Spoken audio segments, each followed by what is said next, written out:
Hey there, curious minds! Welcome back to the Curious Kidcast, where we answer the questions that make your brain do backflips. I'm Andy, and today we're talking about something absolutely mind-blowing. Birds that fly halfway across the planet just because it's getting a bit chilly. Now, this week's question comes from Priya in Seattle, Washington. And Priya asked this question because she noticed that the crows in her neighborhood never seem to leave.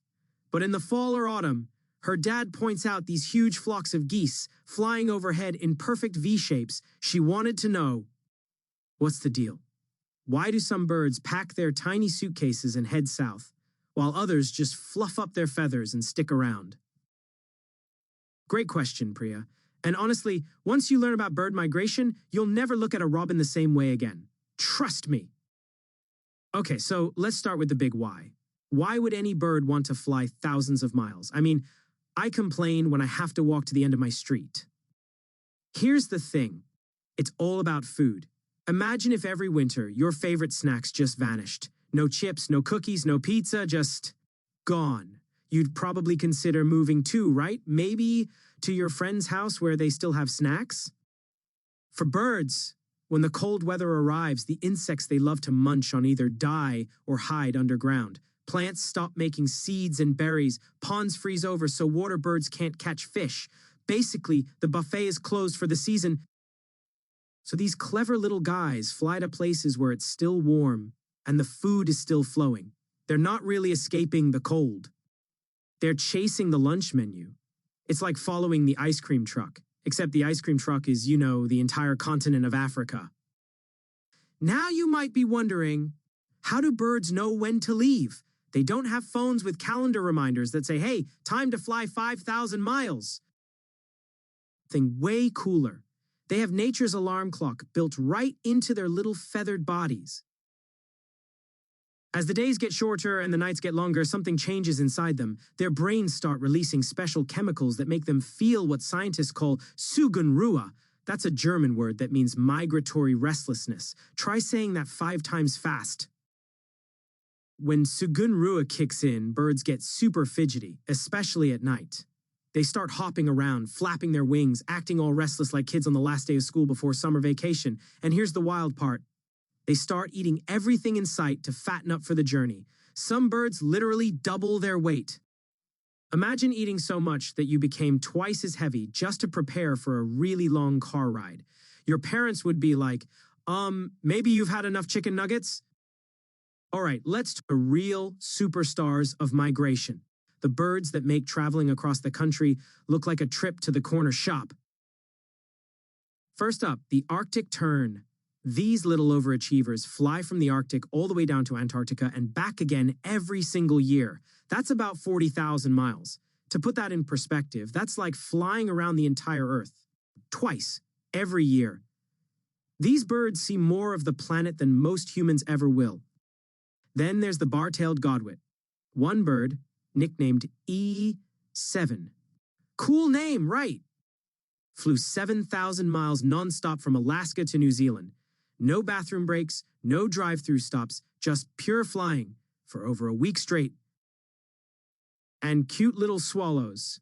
Yeah, those tiny things fly from Europe all the way to southern Africa, crossing the Sahara Desert on the way. That's like a housefly deciding to fly across an entire country. Absolute legends. Now, most birds don't just flap their wings and zoom straight to their destination like they're on a nonstop flight. They take breaks, lots of them. Birds follow special routes called flyways. These are like highways in the sky that follow coastlines, rivers, or mountains. And along these routes, there are special pit stops, kind of like rest areas on a motorway.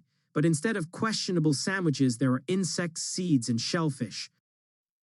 Some of these stopover sites are super famous in the bird world. There's this place called the Wadden Sea in northern Europe where tens of thousands of birds gather to refuel. It's like a massive bird cafeteria. Table for 50,000, please. Okay, here's where things get seriously wild. How do birds know where they're going? They don't have Google Maps, they don't have road signs, they don't even have roads, but somehow birds can fly thousands of miles and end up exactly where they need to be. In Delaware Bay in the US, birds gorge themselves on horseshoe crab eggs. Yep, that's a thing. Not exactly pizza rolls, but hey, When you're flying thousands of miles, you can't be picky. Scientists think birds use a bunch of different tricks. Some use the sun during the day and the stars at night to navigate, like ancient sailors. Others have tiny magnetic crystals in their brains. Yes, actual magnets in their heads that help them sense the Earth's magnetic field. They basically have a built-in compass. How cool is that? They also use landmarks like rivers and coastlines, and some birds, like pigeons, can even use smell to find their way home. They're literally sniffing their way across continents. And get this. Baby birds that have never migrated before somehow just know which direction to fly. They're born with the map already downloaded in their brains. Meanwhile, I still get lost in my own neighborhood. So we've talked about the travelers, but what about the birds that stay put? Why don't they migrate? Well, some birds, like pigeons, crows, and magpies, can find food year-round. They're not picky eaters. Crows will eat pretty much anything. Seeds, insects, leftover chips from the park, your sandwich if you're not careful. They're like the ultimate survivors. Other birds are what we call partial migrants. That means some of them leave and some of them stay. It's like how some people in your class go away during school breaks and others just hang out at home. Everyone's got their own plan. And then there are birds that don't migrate far at all. They just move up or down mountains.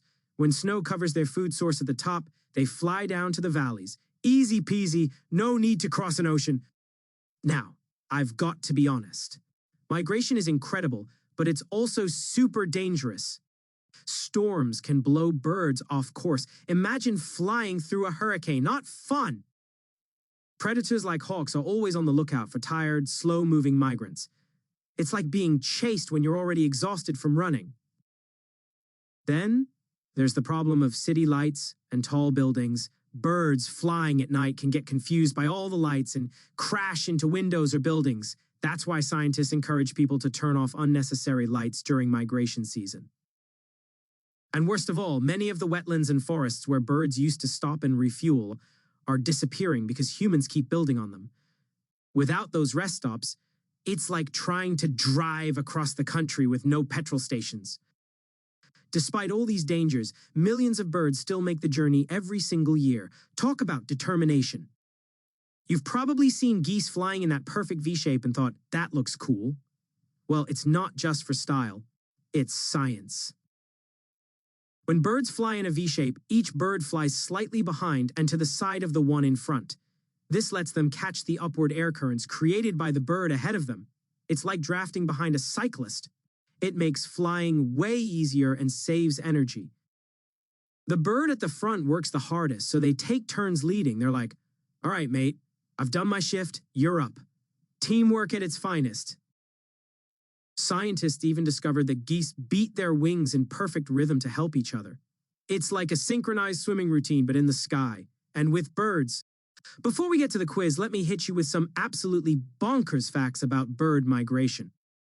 Some hummingbirds, those tiny little things that weigh about as much as a penny, fly non-stop across the Gulf of Mexico. That's over 500 miles of open water with nowhere to rest. Bar-headed geese fly over the Himalayas, reaching heights of over 29,000 feet. That's higher than Mount Everest.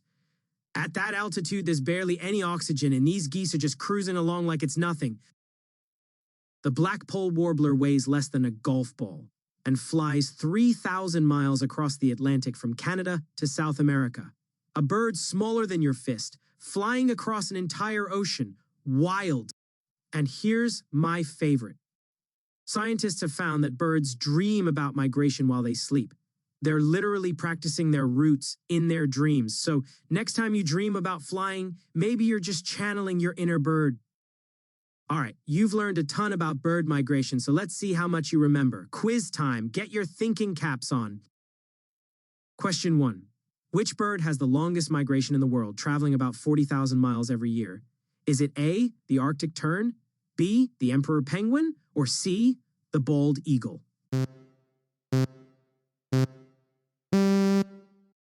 The answer is A, the Arctic tern. Those little legends fly from the Arctic to Antarctica and back every single year. Frequent flyer, miles for days. Question 2. What's the German word for the restless feeling birds get before migration? Is it A, Wanderlust, B, Sugenruhe, or C, Schnitzelfest?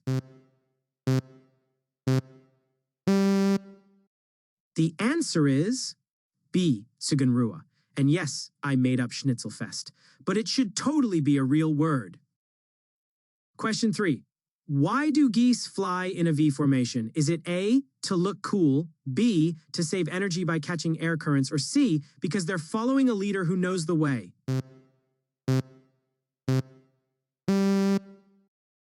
The answer is B, to save energy by catching air currents. Though let's be honest, they do look pretty cool doing it. So what can you do to help these amazing traveling birds? Actually, quite a lot.